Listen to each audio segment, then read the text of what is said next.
مختلف بادشاہ ہوتے تھے، وہ اپنے ساتھ افراد کو رکھتے تھے۔ اسی طرح ابھی بھی ملک کے اندر امور خارجہ کا ماہر جدا ہوتا ہے، امور داخلہ کا جدا ہوتا ہے، لیکن ہوتا یہ ہے کہ دار و مدار ہوتا ہے ترجیحات کے اوپر۔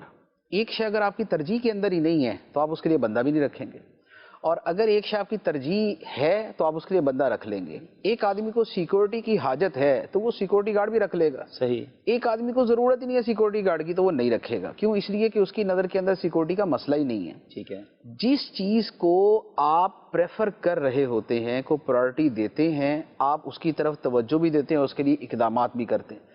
جس چیز کی طرف آپ کی توجہ نہیں ہے یا آپ کو اس کا احساس نہیں ہے تو آپ اس کے لیے کچھ کرتے بھی نہیں ہیں۔ اب اس کی مثال یوں لے لیں، جیسے ملکی معاملات کے اندر کیا ہوتا ہے، ایک ملک ایسا ہو کہ جس کے اندر زراعت ہے ہی نہیں، وہ ملک کی پہاڑوں کے اوپر ہے اور اس میں کوئی زراعت کی صورت ہی نہیں ہے، ریگستان ہے، تو وہ وزیر زراعت نہیں رکھے گا، وہ ایگریکلچر منسٹر نہیں رکھے گا۔ کیوں؟ اس لیے کہ اس کو اس کی حاجت ہی نہیں ہے، اس کے ملک میں زراعت ہی نہیں ہے تو وہ کس بات کا وزیر رکھے گا؟ سمندر نہیں ہے تو پورٹ کا کیوں وزیر؟ پورٹ کیوں رکھے گا؟ ٹھیک ہے۔ اچھا، اسی طریقے سے ایک ملک کے اندر کانیں نہیں ہیں، یعنی مائنز نہیں ہیں جن سے معدنیات نکالنی ہے، تو وہ وزیر معدنیات بھی نہیں رکھے گا۔ ٹھیک ہے۔ لیکن ایک وہ ملک ہے کہ جس میں معدنیات بھری پڑی ہیں، اگر وہ وزیر معدنیات نہ رکھے وہ پاگل ہے۔ ٹھیک ہے۔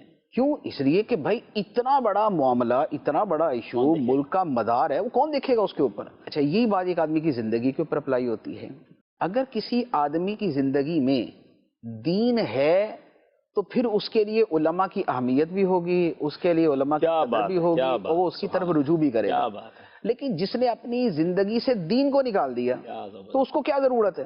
یعنی اس کی عقل کے اعتبار سے اب اس کو کوئی ضرورت نہیں ہے، دین کی اہمیت ہی نہیں ہے۔ اچھا، اب اگر کسی ملک کی حکومت کو دین کی حاجت ہی نہیں ہے، لہذا وہ دین کا شعبہ ہی نہیں بنائیں گے، وہ نہ کوئی تبلیغ اسلام کا شعبہ ہوگا، نہ وہ کوئی دین کو سنبھالنے کا، نہ کوئی اوقاف کا، نہ کوئی دین کے نظام کو چلانے کا۔ کیوں؟ اس لیے کہ اس کے ملک میں دین ہی نہیں ہے۔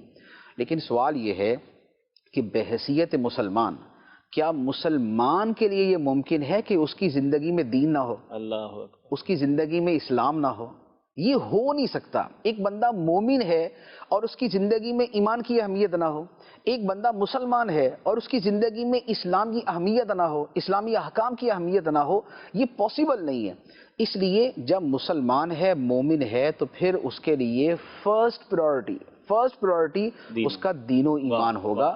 ہمیں جو تعلیم سیدھی سیدھی بیان کی گئی ہے وہ یہ ہے، وَمِنَ النَّاسِ مَن يَشْرِي نَفْسَهُ ابْتِغَاءَ مَرْضَاتِ اللَّهِ، کہ لوگوں میں کوئی وہ ہے کہ جو اپنی جان بیچ دیتا ہے اللہ کی رضا تلاش کرنے کے لیے۔ تو بندہ مومن تو یہ ہے، بندہ مومن تو وہ ہے جس کے بارے میں فرمایا کہ وہ کہتا ہے اِنَّ صَلَاتِي وَنُسُكِي وَمَحْيَايَ وَمَمَاتِي لِلَّهِ رَبِّ الْعَالَمِينَ، میری نماز، میری عبادت اور میری زندگی، وَمَحْيَايَ، اور میری زندگی، وَمَمَاتِي، اور یہاں تک کہ میرا مرنا، للہ رب العالمین، یہ اللہ کے لیے جو سارے جہانوں کا پالنے والا ہے۔ تو جو مومن ہے وہ تو یہ کہے گا، اور جو یہ کہے گا تو پھر اس کو اس کے لیے کچھ کرنا بھی پڑے گا۔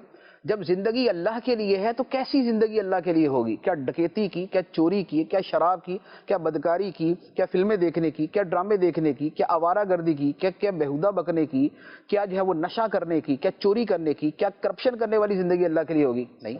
لہذا اس کے اپوزٹ ہر چیز کون بتائے گا؟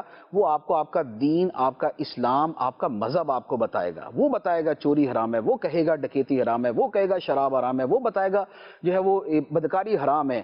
یہ زندگی اللہ کے لیے نہیں ہے جس میں بدکاری ہے، یہ زندگی اللہ کے لیے نہیں ہے جس میں شراب ہے، یہ زندگی اللہ کے لیے نہیں ہے جس میں کرپشن ہے، جس میں بددیانتی ہے۔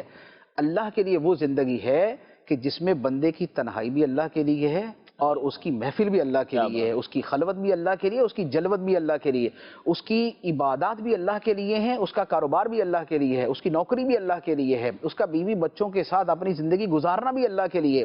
لیکن اللہ کے لیے کیسے ہوگا؟ اللہ کے لیے ہونے کا مطلب یہ ہے کہ وہ اس کے حکم کے مطابق ہو۔ تو یہ بندہ مومن کی زندگی سے بات نکل ہی نہیں سکتی کہ وہ یہ کہے کہ جناب آپ کون ہوتے ہیں میرے کفر و ایمان کا فیصلہ کرنے والے؟ کیوں؟ اس لیے کہ جو یہ کہے گا اس کا مطلب یہ ہوا کہ وہ اپنی ترجیحات کے اندر دین کو ویسے خارج کر رہا ہے۔